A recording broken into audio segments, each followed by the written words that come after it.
Hi everyone, welcome back to my channel. I hope you all are doing great. In today's video, I'll discuss with you 4 plays that I really enjoyed reading. Ever since I started this channel, I think I've never discussed a play. So that's what I'm doing today. But before that, I just quickly wanted to ask you if you'd like me to make a video on my experience pursuing English honors, because I recently graduated and someone contacted me on my DMs on Instagram and they wanted to know about what expectations to have from the course and what was my experience and everything. And I thought lots of students might be going through a similar thing, and if you think sharing my experience would help you, then let me know and I'll make a video on that. Now, without wasting any time, let's get started with today's video. So the first play that I want to discuss with you is Dr. Faustus by Christopher Marlowe. I read it in first year of college, and at that time I found it a little difficult, but honestly now that I look back, it's really not that difficult to read. And it's, in the most simple terms, it's about this guy, Dr. Faustus. He's very intelligent, and he wants to learn magic now to gain dominance and authority and control and everything. So he wants to learn magic, and to do that he has to make a pact with the devil. And according to that pact, he'll have 24 years on earth, and during those 24 years he'll have magical powers. But at the end of those 24 years he'll be damned to hell, and he'll have to give his soul and body over to Lucifer. So that's really interesting, and you have to read for yourself to see if he makes the pact or not. But the play is full of themes of sin and redemption and damnation, and it has elements like good angels and bad angels. And so if you're someone who's really interested in all those things, you like reading about magic and magical powers and all those things, I think it's a very interesting play. You would definitely like this. On number 2 is The Glass Miniatury by Tennessee Williams. This again I read in college, and I really I think this spoke to me. I think that's something I want to say about it. This spoke to me. It has very limited characters, so it's a memory play, and it has the character of Tom, his mother, who always keeps reminiscing about her youth. She used to be this beautiful woman who had, I think, lots of suitors, and she just keeps thinking about that time, and she likes her past more than at present, I can say.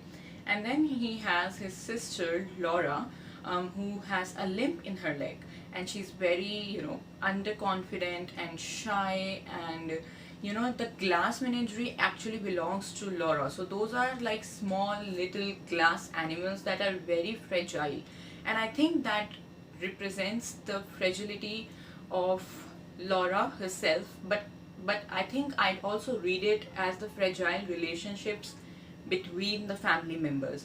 His father is also mentioned, but he never makes a presence, makes an appearance in the play, but he still plays a very important part in the play. So those fragile relationships, the fragility of Laura's life, the fragility of the American dream, it's just very well put together in the play. It's written very simply. The narrative, the language, the plot, the characters are very simple. And something very interesting is that all these characters have their own problems in life, okay? But for some reason you can relate to all of them. You can understand, if not relate, you can understand what they're going through. So I think it's a very well put together play. I especially like how the play ends. I think it's very well written, and yeah, I recommend this to everyone. On number 3 is a play that I read very recently in my last semester, which is Ghosts by Henrik Ibsen. Now this play was actually written in Norwegian, but I obviously cannot read that language, and this is an English translation that I read. And ghosts here does not mean anything supernatural. It is talking about the ghosts of one's past that one cannot escape. There are some things in everyone's past that no matter how hard you try, no matter what you do, those ghosts won't leave you. And it's about that. And it's also a very nice commentary on the society. It kind of uncovers the entire hypocrisy of the society. And what's interesting is that although it was written years ago and not even in India, still every issue represented in this one is very relevant even today. That's how the society is functioning, is operating even today. And We are not in Norway, but I think this kind of applies on every society in the world. It also discusses the gender biases, the gender roles, how each gender is seen and expected to behave in a society, and how that's very, very unfair. There are also discussions of class aspirations, people wanting to move up the hierarchy. It's about what role religion and divinity and duty and all those concepts play in one's life, and how they kind of control people, they dictate people's lives. So I think it's also very well put together, and again, I like the ending of the play. You just cannot put this book down. You'd always want to know what's gonna happen by the end of the book. So yeah, it's really interesting. Now, last but definitely not the least is The Good Person of Sichuan by Bertolt Brecht. Again, I read it very, very recently, and for this one I can make like a whole another video, but for now I'm going to keep my opinions brief. So The Good Person of Sichuan is a parable play. So it begins with three gods coming on earth to find a person who's good.